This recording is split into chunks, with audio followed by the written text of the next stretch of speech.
Welcome to the weekly look ahead at the markets with ETX Capital.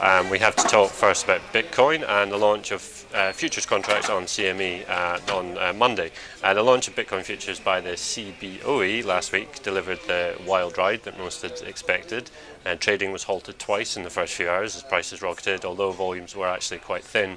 But since then, there have been signs that Bitcoin prices are a bit more stable. So has the launch of Bitcoin derivatives created a more normal market? Well, we'll wait and see on that. On the data front, the third and final Q3 GDP readings for the US and UK are due this week. Growth in the US is surged to 3.3% in the third quarter, according to the second estimate, which is boosting the Fed's case for continuing to hike next year.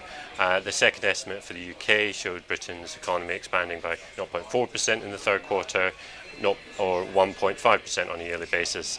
And the big inflation release this week also comes from the US. We've got the Fed's preferred gauge of underlying inflation, the Core Personal Consumption Expenditures Index.